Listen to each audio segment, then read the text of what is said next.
My name is Carla Sandoval. I am the Homebuyer Program Manager here at Bryan College Station Habitat for Humanity. And I will be starting in just a second. Okay. So I will get started in just a second. Just trying to let everyone in. Si estás aquí para la Junta de Español, vamos a empezar a las 7, la de Español. Entonces va a ser el mismo link para esta junta y todo, nomás a las 7 si quiere regresar para la clase de español, para la junta de español, a las 7 es cuando vamos a empezar eso. I was saying on Zoom as well, on Facebook, if you're joining us from there. If you have any questions, you can go ahead and leave them in the comments. At the end of this presentation, I will be going over those questions. And it goes the same for on Zoom. So just a few reminders. Applications will be accepted in August. So the whole month of August, from Monday, August 3rd to Monday, August 31st, we will be accepting applications. This time, due to COVID, we are not having any in-person appointments to turn in an application. You can turn one in through our secure deposit box, which is located at the front door of our office, or you can email it to me at ksandoval@habitatbcs.org or fax to 979-775-7412. There will be no incomplete applications will be accepted. So what that means is after you've turned in your application, after I process it, I will give you either a call or an email to let you know that if there's anything missing from your application, I'll let you know, and I'll also give you a deadline to tell you how many days you'll have to turn those missing documents. Also, please make sure to inform Habitat staff of any changes that occur once you've turned in your application. One question I just saw is, how do you get an application? So we have a box outside of our front door in our office where you can pick up an application in person Monday through Friday, 9 to 5. Or you can also get one from our website at habitatbcs.org/homeownership. You can get one from our website, or if you give me a call and you need me to email one to you or anything like that, I can do that as well. So what we do, Bryan College Station Habitat is a nonprofit housing organization. We operate on Christian principles, formed in 1989, and we provide low-income families a hand up, not a handout. However, we do invite people from all walks of faith to partner with us in building homes for families in need.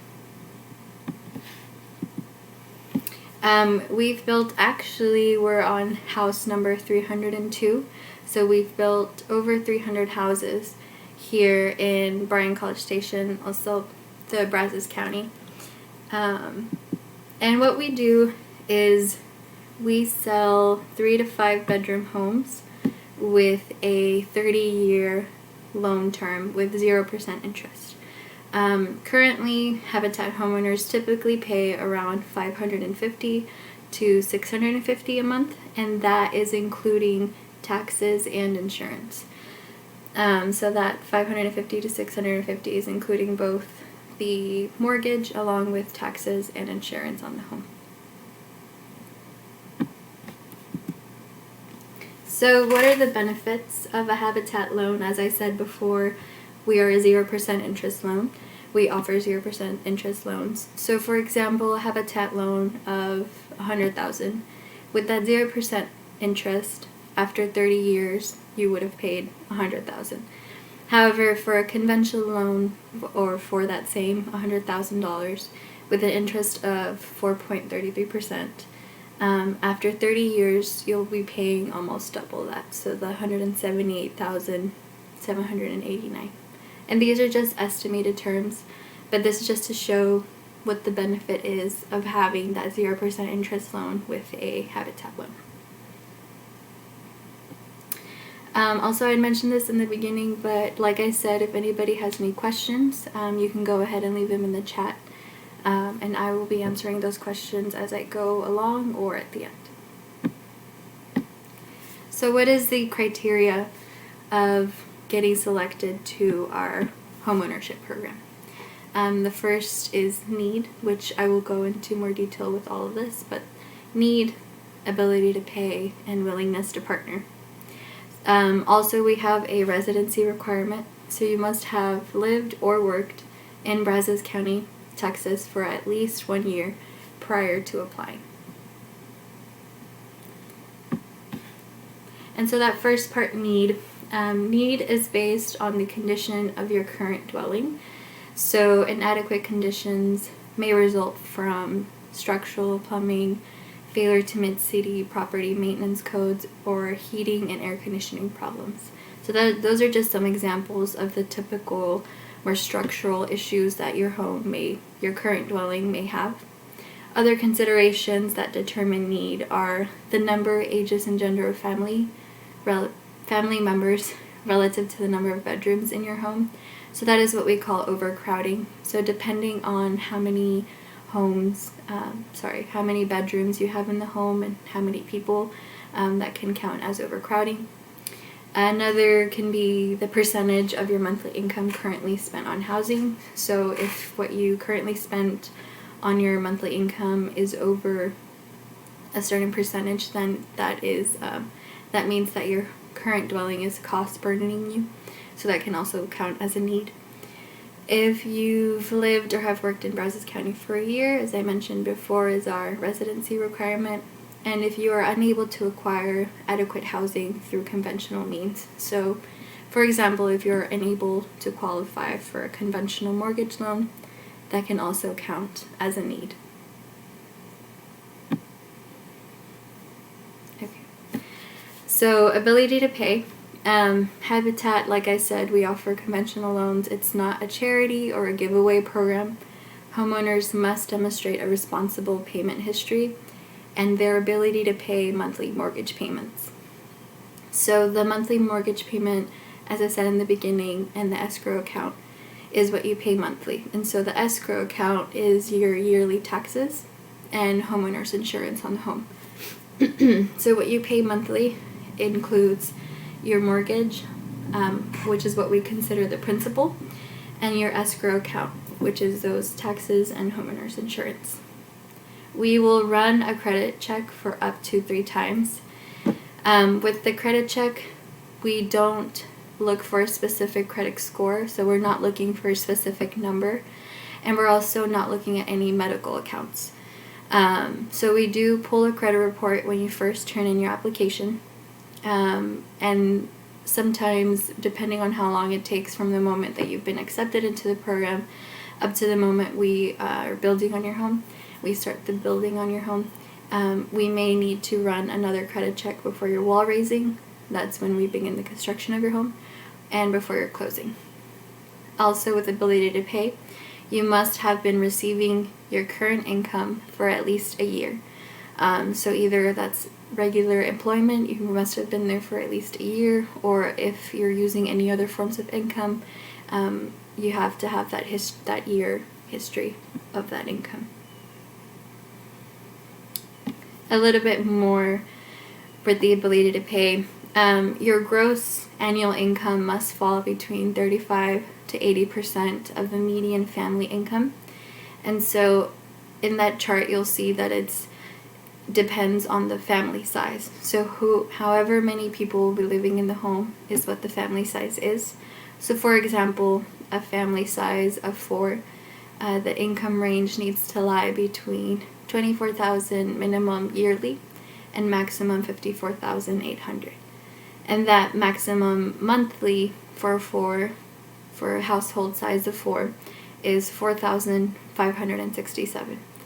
Now, all of this information will be on our website and on the application, so you don't need to worry about memorizing that or anything like that, but We just wanted, that's just the family selection income table that we look at. So our last requirement for our program is what we call partnerships. So we as Habitat partner with individuals, with churches, organization, and our home buyers. Our partnership consists of volunteers, labor, donated funds, etc. And thanks to these partnerships, we are able to continue working to help more local families. So we consider all of our homeowners who are part of our program our partners. So you have to have this, what we call willingness to partner. So if selected to our homebuyer program, you will become a partner in the Habitat program and begin completing your sweat equity hours. Your sweat equity hours will be done by everyone living in the home that is over the age of 16. So anyone in the home that is over the age of 16 is required to do a certain amount of what we call the sweat equity hours, which is essentially volunteer hours that you will do at the Habitat office, at our restore, and also building your home as well as other family homes and the construction site. Every applicant has to do at least 250 hours. So if it's one applicant, it's 250 hours minimum, and if it's two applicants, then it's 500 hours. So what are the phases to a Habitat home? So after you've applied, once you're in the homebuyer program, it may take up to 3 years from the moment you become a Habitat partner, so from the moment that you're accepted into the program to when you move into your home. And that is unfortunately due to the lack of available lots to build on. So we just want to be upfront and clear that it can take up to 3 years to move into your home. And the process of becoming a Habitat partner has 3 phases. So phase 1 is to submit your application to become a partner. Complete all of the required workshop classes, which are classes that we give all of our homeowners that go over financial subjects such as budgeting, credit, things like that, and also home maintenance. So just classes that we feel are very important for first-time homeowners. You must complete at least half of the sweat equity hours. And then once you've done that, you're able to choose a lot.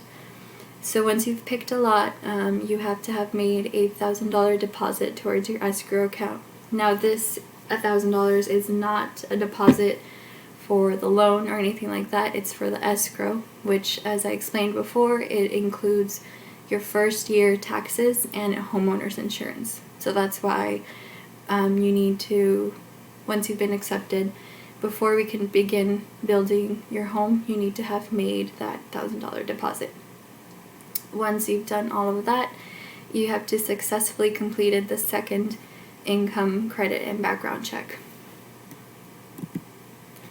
The second phase is when the construction of the home begins, and so that's when you will complete the remaining sweat equity hours, so the second half of those hours.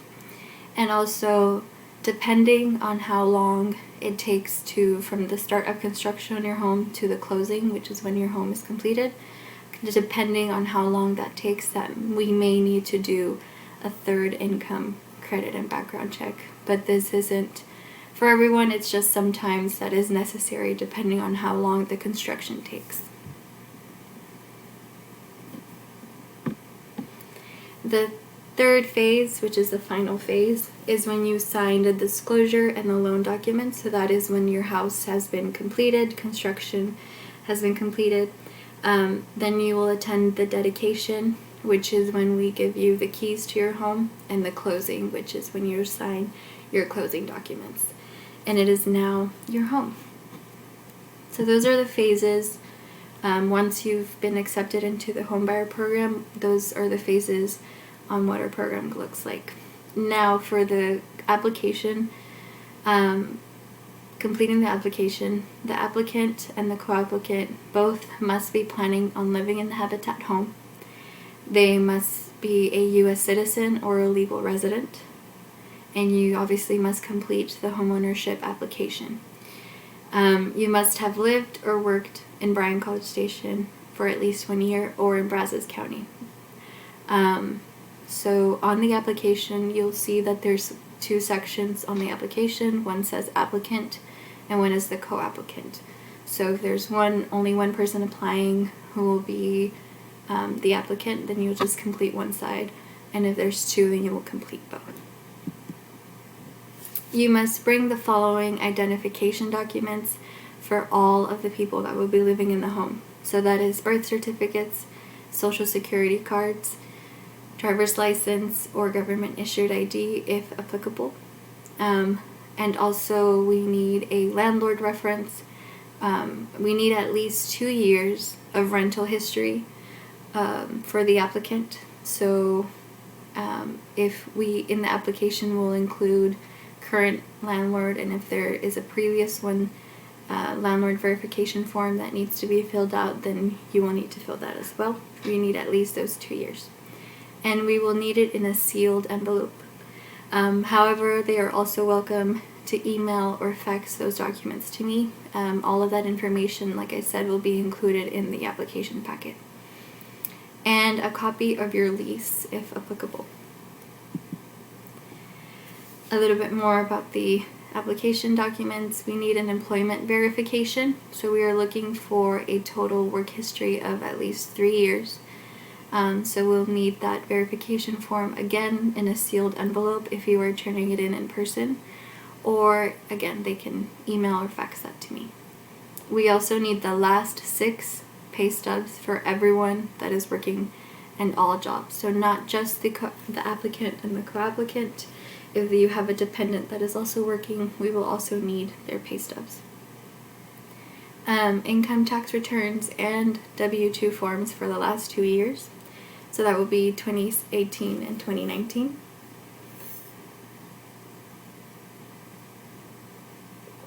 And recent award letters. So this is, if applicable again, recent award letters for Social Security or SSI, veterans benefits, and if you want to include child support into your income, we will need at least 12 months proof of child support.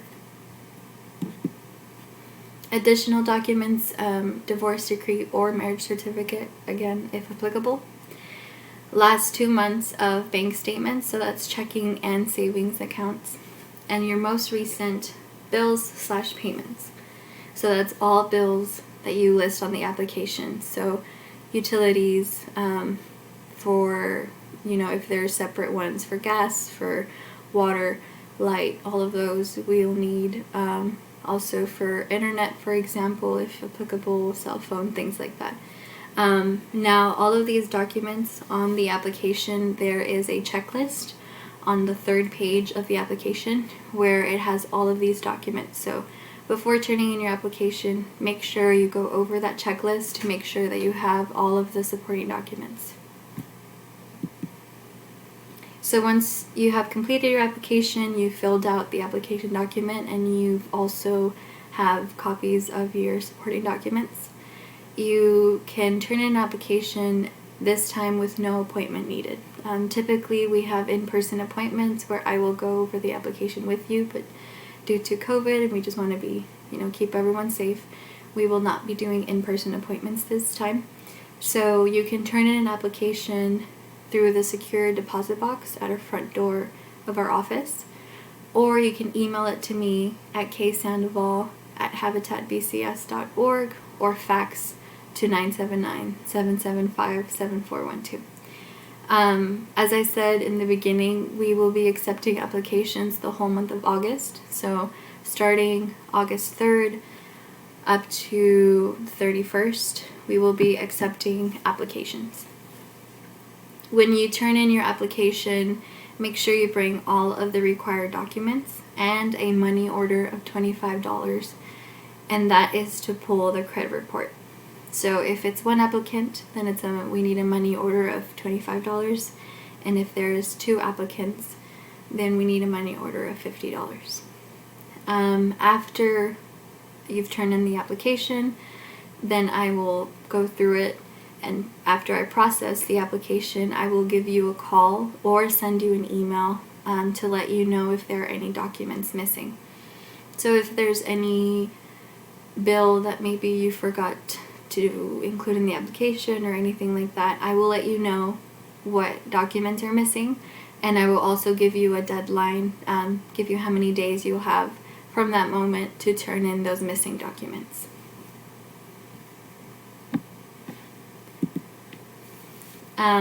We'll review your ability to pay. The application will be reviewed and you will be notified by a letter from Habitat staff if you meet the ability to pay criteria. So if you meet that first part, which is what we call the ability to pay, then we will conduct a home visit. And again, this one will also be virtually, which I will talk about with you if you get to that point. After the home visit is completed, the Homebuyer Selection Committee will review all remaining applications and make recommendations to the Habitat Board. So the Board of Directors are the ones who make the final decision on whether or not your application is approved. And again, you will receive a letter or a call from Habitat staff about the final decision within 30 days from turning in your application. Now, if you own land I'm not sure if you guys have heard, but as of last year, we are building on people's land. So if you own land, we would like to build on it. The requirements, it's the same requirements as our regular homeownership program, so complete the application. The land must be located in Brazos County. The land has to be owned by the applicants and clear of major title problems. The land has to be buildable, accessible, and the infrastructure has to be in place.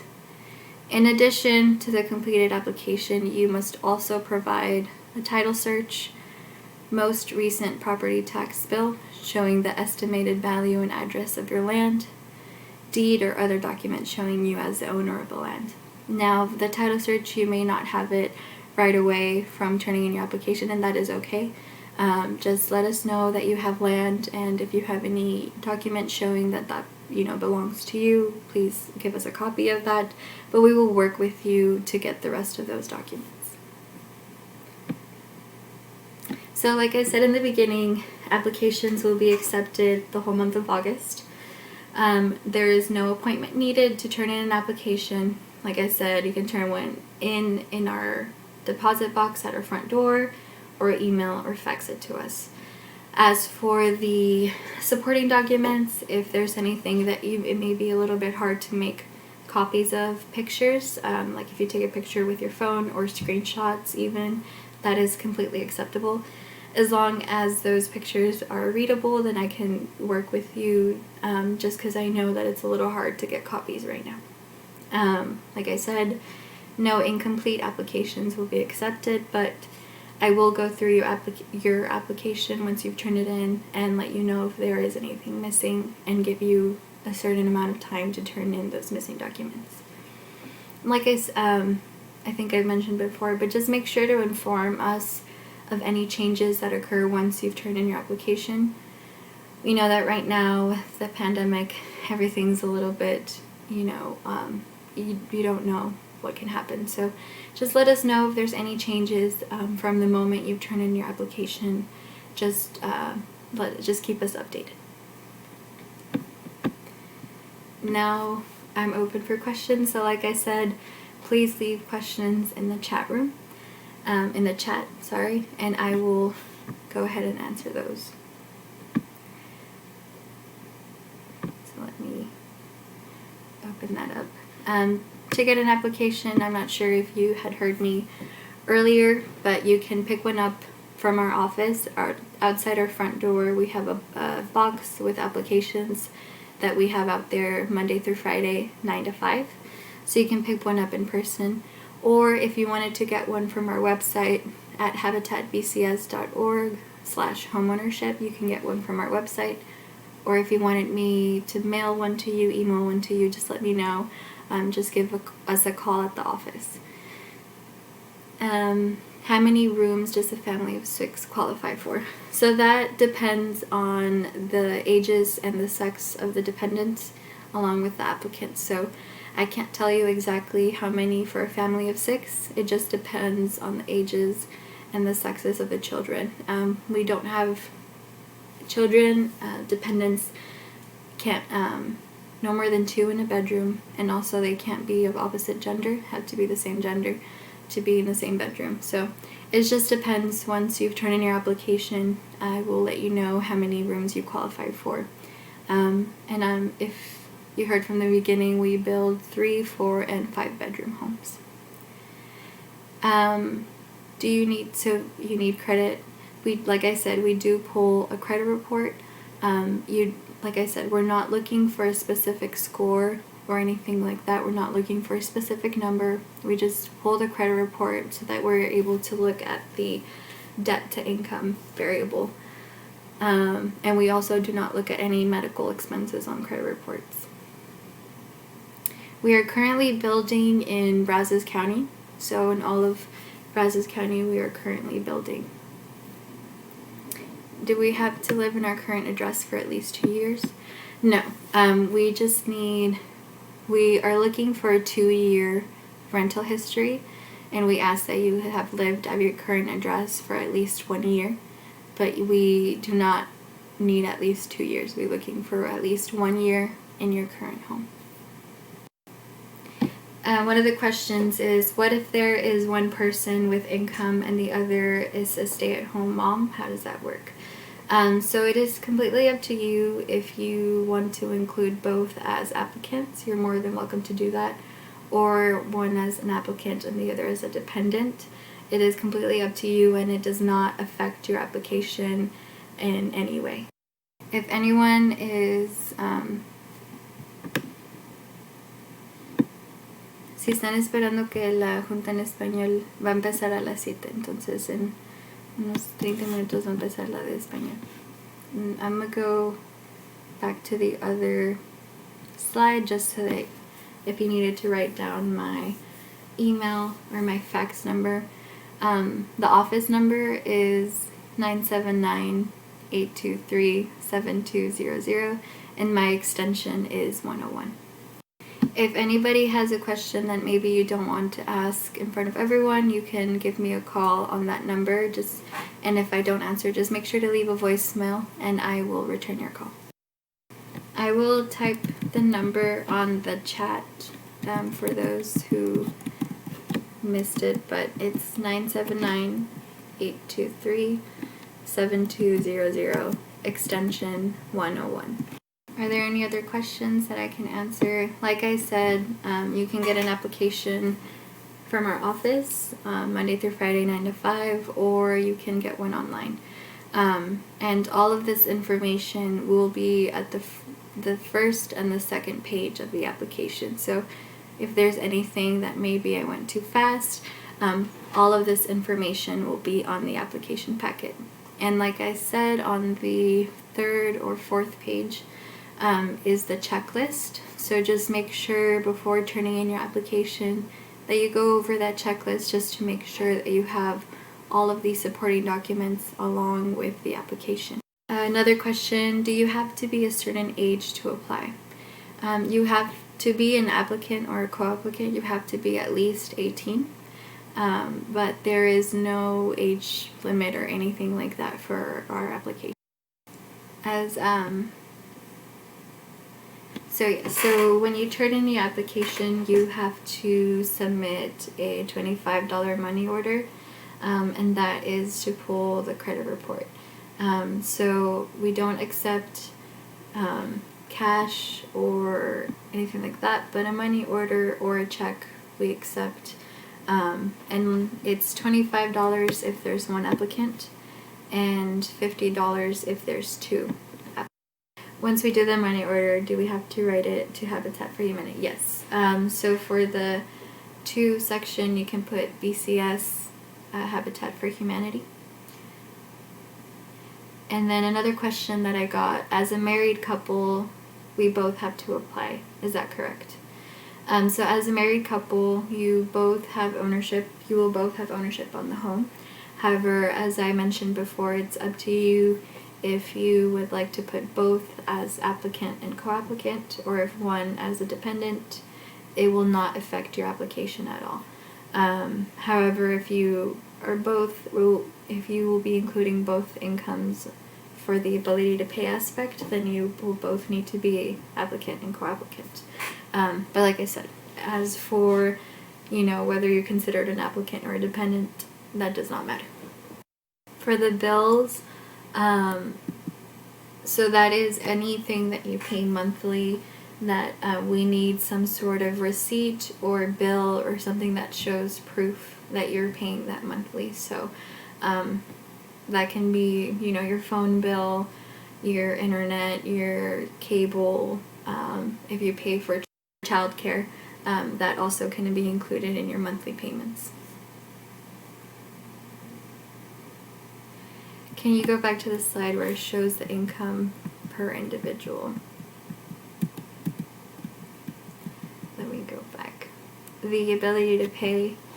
So this is, like I said, the family selection income table that we look at. I know that sometimes maybe you fall a little bit close to each side, and I would still recommend that you apply, because once I've processed the application, you may be within the range. You may be a lot closer to the range than you would have originally thought. So don't let this income range scare you to not applying. And like I said, this income range, along with everything else that I've talked about, will be on the application packet. So you are more than welcome to, once you've gotten an application packet, just go over the introduction and it will go over all this information again. So another question that I got. So currently we live with my mother, so some bills are split even if they are under her name. How would I show we pay if it's under her name? So if you are currently living with a family member, and let's say, for example, you send them a certain amount each month, maybe for rent or for bills or anything like that, the family member that you're currently living with will fill out an landlord reference, and on there it'll ask how much you contribute monthly, and so they can include it in that landlord verification and say how much you pay monthly.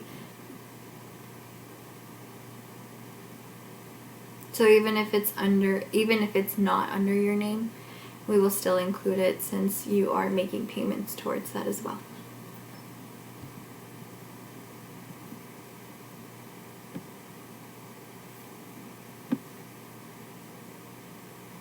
Like I said, if you have any questions, you can ask on the Zoom or on Facebook Live, whichever one I'm looking at both.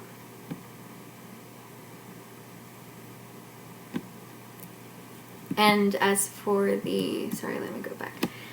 As for the family size, that's just including everyone who will be living in the home. So that's what that section means. So yeah, for the need, like I said, that just means that can mean structural issues. So if, for example, where you're currently living, if there's plumbing, failure to meet property maintenance codes, heating, air conditioning problems, that all counts as structural problems, but it doesn't have to be just that.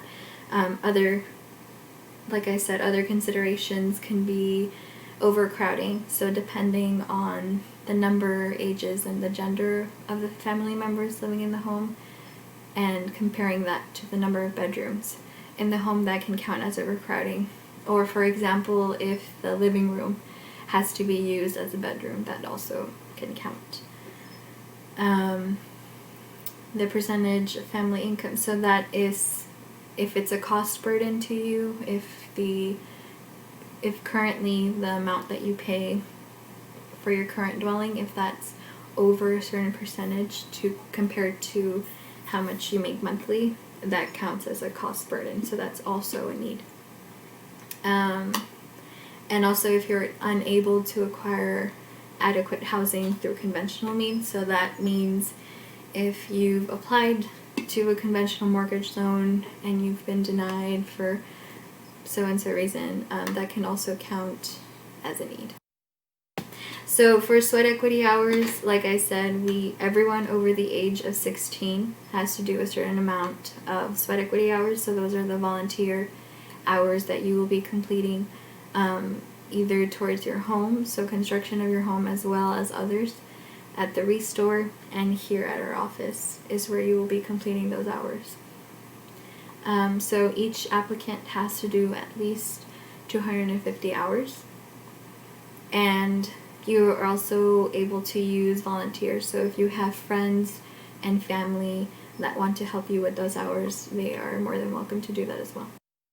So the escrow, the monthly payments that we're currently looking at right now average from $550 to $650 a month, and that is including what we call what is the escrow account. So the escrow is your taxes and insurance on the home. So that's why once you've been accepted into the program, we ask for that $1,000 deposit. And like I said, it's not a deposit towards the loan, it's the escrow deposit to go towards the first year's worth of taxes and insurance on the home. Like I said, if you have a question that maybe you don't want to ask in front of everyone, you can give me a call. I've left my number here on the chat, but if you missed it, it's just 979-823-7200 extension 101. And you can also get, my number and email and all that information from our website. So if you have anything that you want to ask me specifically, just one-on-one, just give me a call through there, and if I don't answer, please leave a voicemail. I will call you. I just want to thank everyone for coming. I know that it's a little weird, but I'm very excited to be hosting our first ever virtual informational. It's a lot different, obviously, than the ones we've done before, but I just want to thank everyone for joining us and today and for this, and just being so patient with us as we try to navigate this as well. Another question, choosing a lot, does that mean you pick an area, or how does that work?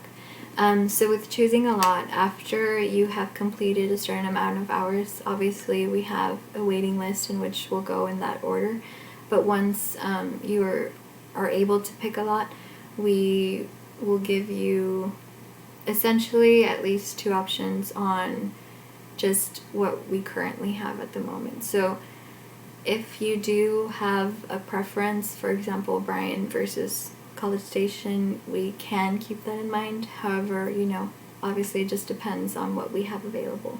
But yes, so it doesn't necessarily mean you pick an area, but it just, from the lots that we have, we will give you that option, show them to you, and then you can either pick it or pass. And then you'll just wait on the waiting list for the next time. Somebody asked, can we also pick floor plans, or is that not an option?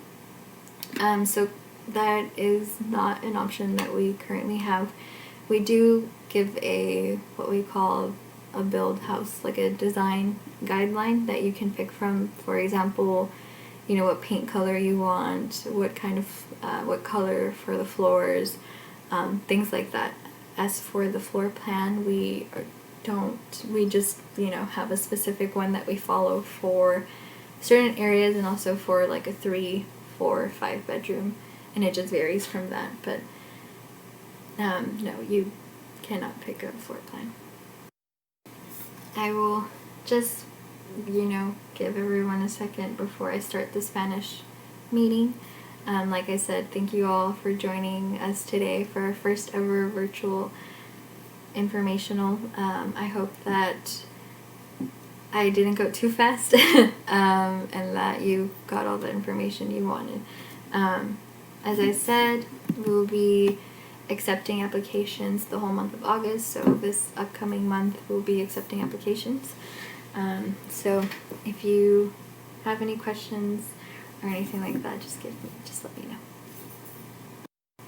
So if you own land, like I said, we are building on people's land, as long as right now we're building in Brazos County, so the land has to be located in Brazos County.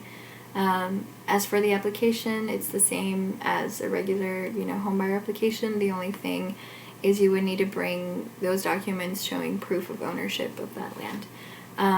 As for the title search and all of the tax bill and all of that, we will work with you to get the rest of those, so you don't have to worry about that just yet. But if you do have a title search already, then go ahead and bring that information. What is the average time to build a home? So like I said, the whole process can take up to 3 years. And like I said, it's just due to the lack of available lots. However, the average time to build a home will be, I want to say, about 5 months.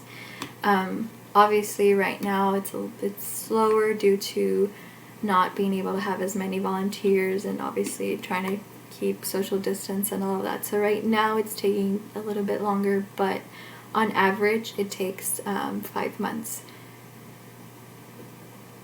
to build a home, 5 to 6. But like I said, that can change obviously with circumstances, Unfortunately, we can't control everything. So we will be starting the Spanish presentation in just a little bit. So if anybody has any other questions they'd like me to go over before we begin the Spanish, just like I said, put it in the chat. If you're on Zoom or if you're on Facebook, just put it in the comments. So the workshop classes, like I said, we offer them to all of our homeowners once you've been accepted into the program. And they go over financial education, so budgeting, predatory lending, credit, things like that.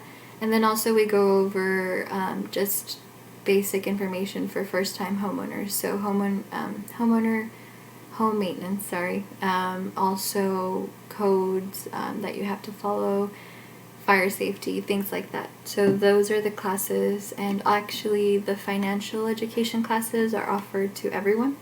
So you do not have to be a homeowner with us. You can take the classes already if, let's say, maybe you need to work on your credit a little bit first or whatever it is. The financial education classes are open to everyone. So those we will actually be starting in September 3rd. Thursday, September 3rd. So if you want to check back on our website and our Facebook page, we'll be having those over Zoom as well. So if you are interested in that, just keep an eye out for that in the future. We will be promoting them. You also get credit for these classes. So let's say this time around, maybe you don't get accepted into the program. Let's say a year from now you reapply and you've already taken those financial literacy courses, you'll get credit for those, so you won't have to take them again.